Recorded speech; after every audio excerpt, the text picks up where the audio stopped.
Les enfants ne sont plus sur les places de jeu.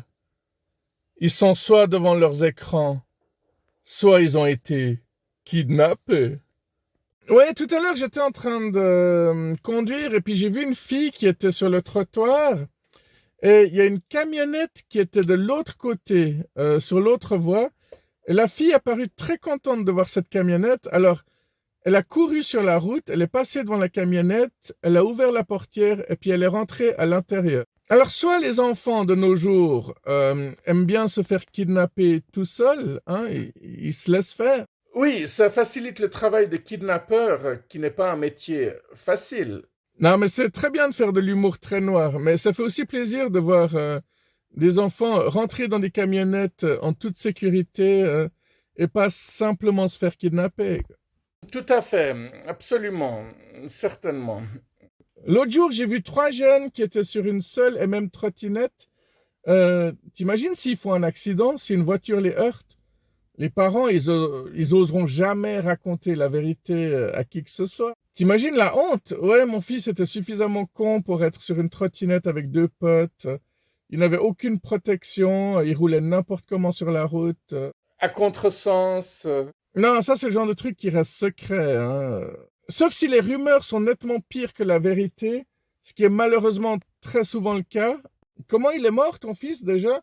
Bah écoute, il était sur une trottinette avec deux potes, sans aucune protection.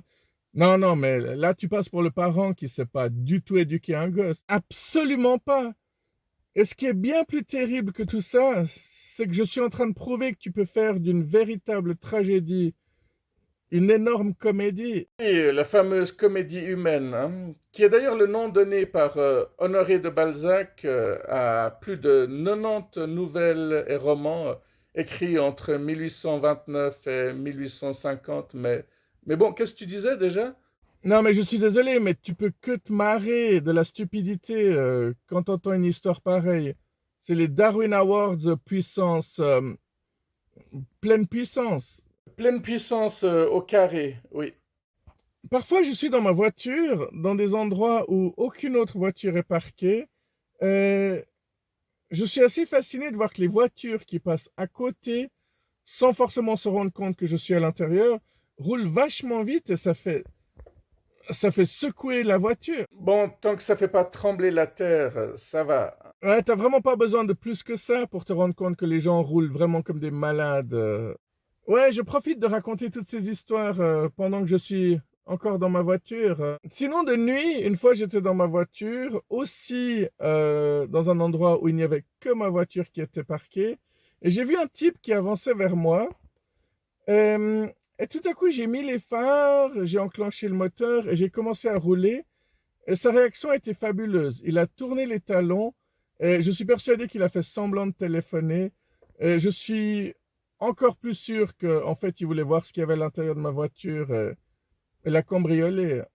Oui, nous sommes dans un monde qui est de moins en moins en sécurité.